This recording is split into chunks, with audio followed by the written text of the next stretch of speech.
I don't have all the parts yet, but most of them still waiting for the front wheel bearings, and I had to order the push rubbers or dampers. As you can see, every one of them, it's either one of them split in half or something, so these are just, they're gone. Okay, so I forgot to take this to the shop. I gotta still get this spacer and bearing out of this one. Got the two out of the wheel, which is really easy. Just get the original axle bolt, and you can stick it at an angle. You will have this middle guide, but it'll allow it to move enough, and you can get the other end and just rotate it. Bam, pound one bearing out, then this will come out, and then flip your tire, your wheel, and then just smash out the other one, and that'll be it. Here is the middle spacer between the two bearings that helps keeps, not really sure the point of this. I guess it just kind of helps keeps that axle bolt straight. This is a little rubber washer. Just leave that in the middle, and what that does is that helps that stay straight. So, because without that, this thing would be loosey-goosey in here, and you'd have to shake the wheel to get it to line up. See how that holds it centered?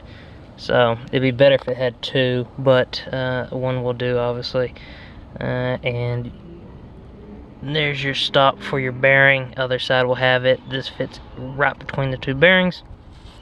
And then your bolt axle goes right in between, and see, that's all it is. It's just a center spacer, that's all that is.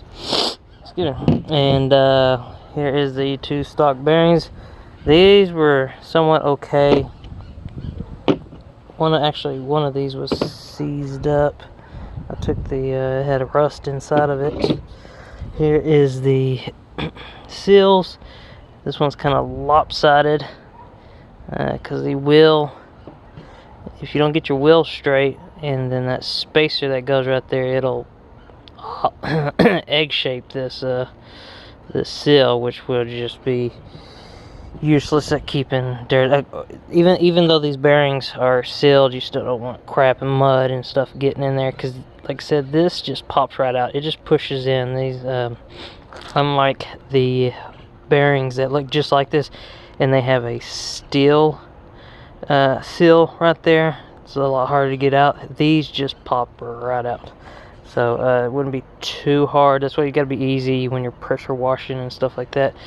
It can get past this because one of these, like I said, I pulled the seal off and there's rust in it, and that's probably from me when I was cleaning all this junk off. So what we got is, here's the chain I'm gonna go with. Just the JT HDR2. With my sprockets, I was still gonna be able to use a 108 link chain. This is a 428 size pitch. I'm gonna stick with that size. Here's your front axle. It's shorter than the rear, so the damn it, I hate it when they do that. That's the part number for Steady Garage. I'll write the actual Honda part numbers down for you. Here's the rear. As you can tell, it's a lot longer. You got spacers and the brake caliper. Here is the 29 rear sprocket I'm gonna go with. Try that out. Here is the Chimera wheel spacers. They're a lot lighter than the steel ones. Ta-da! And like I said, these part numbers are for Steady Garage, so if you order from them, that's what they'll be. Like I said, these are the All Balls rear wheel bearings. Still need to get the front ones. So like I said, the rear has 3 bearings, 2 seals, and this OEM Grom axle fits a lot better than the China one. I'm gonna have to put a caliper on it, but just test fitting it and then shaking that bolt around, this fits. Still gonna be, it's not a tight fit. I wish it was a little bit tighter fitting, but it's not. I mean, they're supposed to just kind of roll right on. I do wish it was a little bit more tolerance on it, just so it fully engages that inner race and spins that. But it's gonna be fine. Here's the original one. The original one it's got a looser tolerance. I can see. Ting, ting. See, it's a lot looser. So, how they recommend getting the Honda Grom axle bolts. This is trash and crap.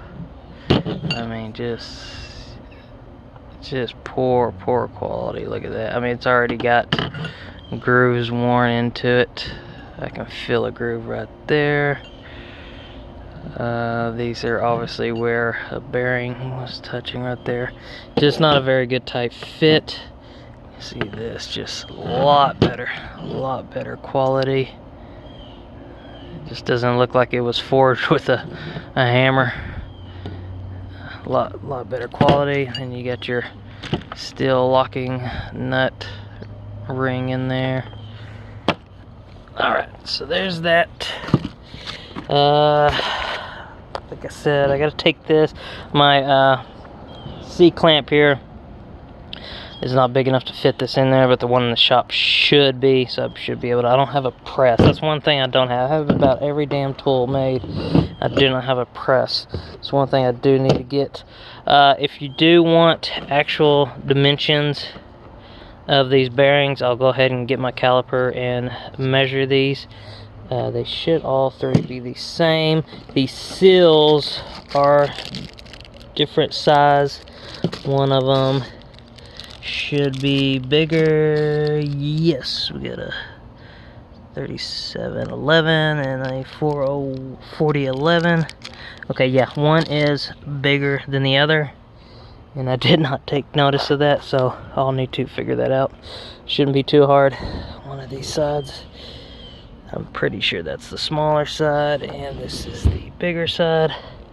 Let's see, here's the small one. Could be wrong. Nope, that's a small one. And this, son of a bitch, I said. I don't know. No, that's a small. Okay.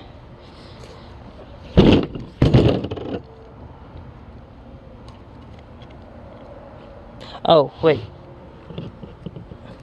Ah, dumbass. There's not a seal on that one, so the cush drive has the bigger seal, and then on cush drive goes this side, so there's no little seal there, but there is one here. So small on this side, brake disc, cush drive, bigger diameter seal. Alright, once I get the other parts in, I can get my bike back on the road.